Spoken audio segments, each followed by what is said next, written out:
Hey folks, back in the days of 8 and 16-bit home computers, if there was one thing which brought joy to a cash-strapped game player's heart, it's the abundance of games compilations. For the most part, they tended to be running to a simple formula.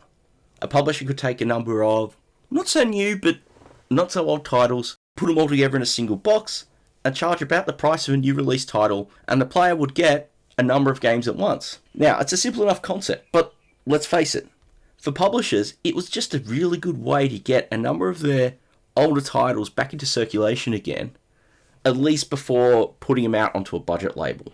But sometimes a publisher might do something different, and that's what we're looking at this week. We're looking at Fourth Dimension by Hewson, a compilation that, rather than focusing on old titles, is a quartet of titles that would have been gone out on their own on budget, but brought together for one compilation, for one big showing.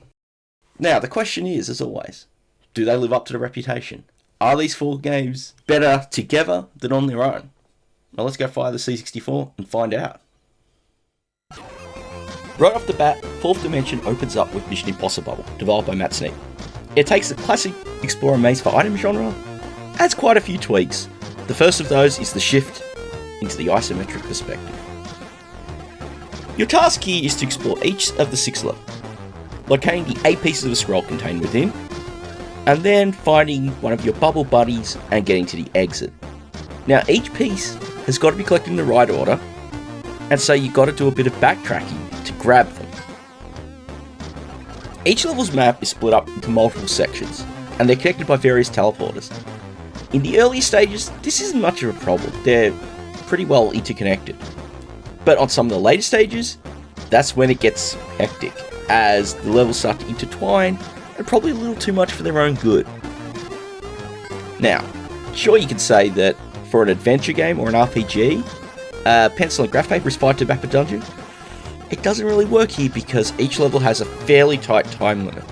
I found that even on the starting stage, going through it as quickly as I could, and knowing the solution, was still tough. And I don't know about you, but hitting the run stop key every 10 seconds to pause just to map the next bit, really breaks flow. That's actually not my biggest frustration. In fact, I find the enemies much more frustrating than the levels. The enemies themselves aren't that bad. They spawn on the map, and they wander around in fairly simple patterns, and they're easy to dispatch with your weapon. But there are times when they spawn too close to the player. Their spawn animation is somewhat subtle, and tough to see if you're moving about and not specifically focused on seeking them out. Along with that, there's plenty of moments where even though you're not right up against an enemy's spawn point, they'll move in your direction anyway, and you don't have the space to react to them. It becomes a bit unfair in my eyes when you're doing that. Your bubble is equipped with a blaster, which starts out firing forwards slowly. Collecting the mushrooms upgrades it, starting by boosting the firing rate, then adding a slow rear-firing blast, and finally increasing the rate of that. As you'd expect, this really improves your survivability in the levels, as it allows you to get more shots out into playfield quickly, which helps nullify some of those prior niggles I mentioned, even if you do need a few upgrades for it to truly be effective.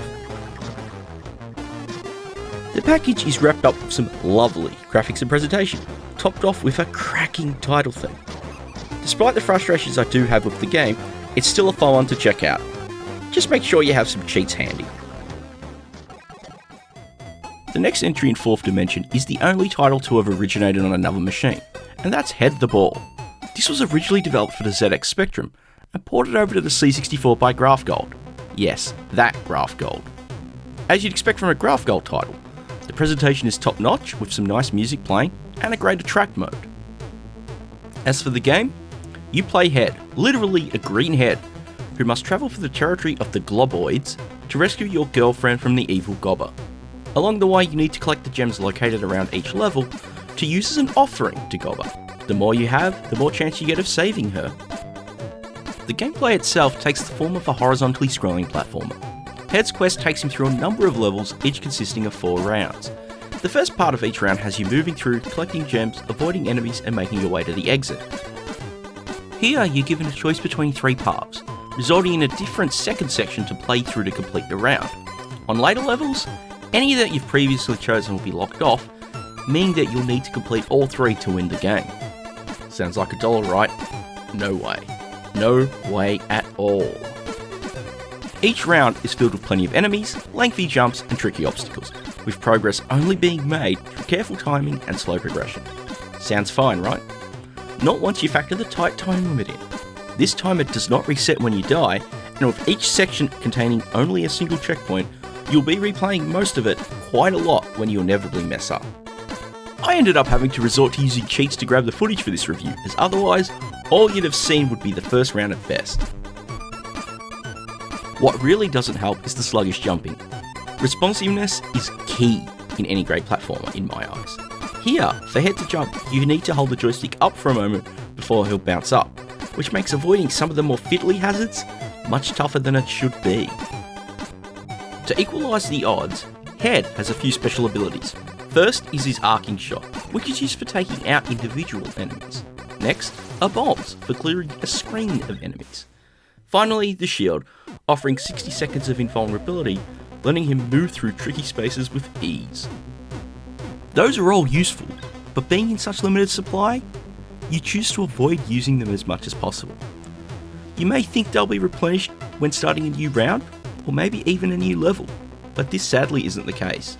You'll only receive an extra shot, bomb, and shield when you start a new section. Once a round has been completed, however, you're moved into a bonus stage, which consists of a small shmup sequence. Here, formations of enemies appear, and you can blast away off impunity to take them out for points. This is important, as you will receive extra lives for every 20,000 points you earn. The crux of it is that whilst I love the presentation, the graphics, and sounds, the fussy nature of the gameplay turns me off playing head the ball. These are of course symptomatic of the design, rather than this conversion, as I did fire up the original Spectrum version, I found myself having the same lack of success playing it. That being said, if you're a fan of very fiddly platformers, you'll probably dig it, but for the rest of us, you might want to give it a shot anyway, but with the cheats enabled, if you value your time. The third game in Fourth Dimension is contributed by Apex Computer Productions, and that's Cyberdyne Warrior, a sort of precursor to Retrograde. In it, you're tasked with tracking down the robots which have escaped from several orbiting prison facilities. Due to how they escaped via the transporters, their self-destruct mechanisms have been activated, and if you don't recover them in time, then there's going to be quite the big boom to deal with. As the last Cyberdyne Warrior, your task is to travel to each planet, locate the droids, and return them to the stations in order to disarm them. Now this involves you moving from screen to screen in a flick screen environment around each planet, collecting cash, fighting or avoiding the wildlife, locating the droids, and then returning to the transporter. When you do this, you'll earn a bounty for each droid collected. It starts with 300 credits for the first droid, 200 for the second, and 100 for the third.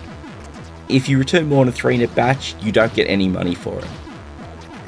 Now, the big question is, why have money? What are you going to do with it? Well, when you return to the teleporter with a droid, you'll have the ability to buy upgrades. Here you could buy extra time, delaying the detonation of the self-destruct mechanisms. You could buy extra energy. As you've only got a single life, you have a gracious energy bar to survive, and also extra ammunition. Along with those, you can upgrade the firing capability and the firing speed of your gun, making it more effective to take out wildlife or walls. As you'd expect from a title by Apex, the graphics, audio, presentation are all top notch. Along with those, the controls are tight and incredibly responsive. So when you mess up a jump, you know it's your fault and your fault alone. Regardless, there are moments where you'll need to make a blind jump into the next screen. And unless you know what's on the other side, it's quite likely you'll end up jumping into enemies and taking a hit to your energy.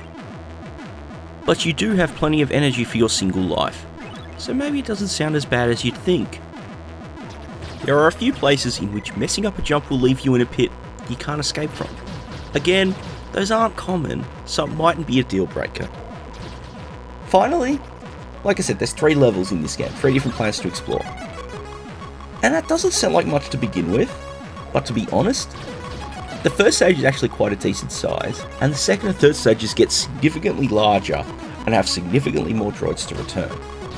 so they require a lot of play to be able to master the map, the droid locations, and being able to complete them in an efficient way. The final offering in 4th Dimension is from none other than Sensible Software.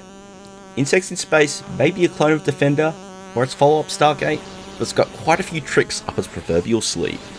The game is set in the far future, where the Earth is invaded by a race of alien insects.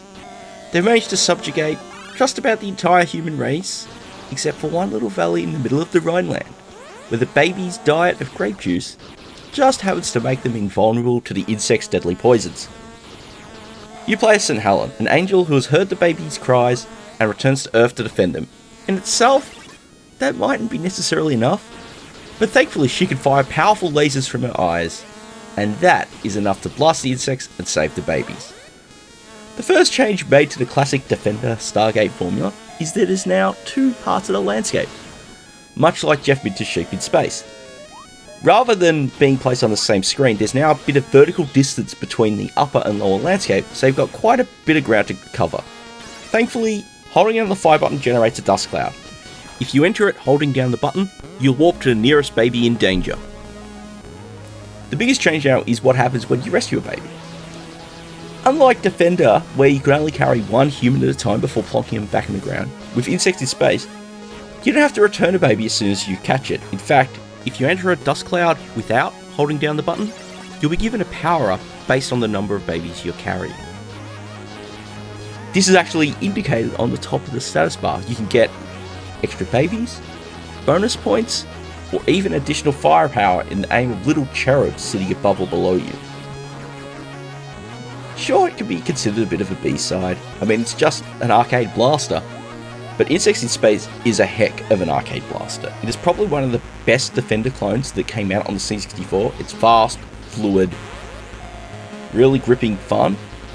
It's well presented, and of course, it's got Sensible's unique sense of humour to it. So we have it. As a compilation, 4th Dimension is really such a refreshing concept. The fact that there are these 4 good to great titles, Hewson delivered a pack that is really recommended for C64 fans. So for me personally, the weakest game has to be Head the Ball. I love the concept, and I do enjoy a good platformer, so don't let me hold that to it. But the thing is, those sluggish jumps, those limited abilities, and the enemy placement were just too frustrating for me to really get into it. You know, there's a really good concept here, but when it's possible, if you don't push the joystick in the right way out on the very first part of a level and you can die within 5 seconds, I can only stand that for so long before I want to, reset the machine and play another game. But Mission Impossible? That one surprised me quite a bit. I really appreciated the presentation, the gameplay is pretty solid, and while I do have a bit of frustration with the enemy placements and the fact that there is some backtracking and the game doesn't really help you on that front, it's still something that I really do like and I do think is worth giving a shot to. Insects in Space, it might just be a clone of Stargate or Defender, but what a clone it is. I love the presentation, I love the gameplay, I love how fast it is. It is a fast, frenetic arcade experience and it plays incredible. And I like the fact that if you're in the mood for a blaster, it is probably one of the best shooters that's on the C64.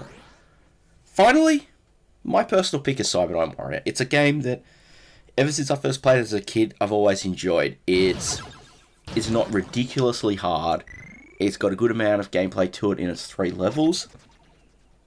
The maps are nicely designed. Presentation's outstanding, as you'd expect from Apex. And it's generally a fun exploration platformer with a solid bit of blasting that really doesn't outstay its welcome. I think it plays beautifully and is really solid fun. It really is a game that is well worth checking out. So with that, I hope you enjoyed this review. Thanks for watching. Thank you to all my subscribers. I hope you enjoyed this one, and if you're after more reviews and gameplays, do hit the subscribe button. There's over 150 odd episodes that you can check out. Failing that, thanks again for watching, and I'll catch you next time.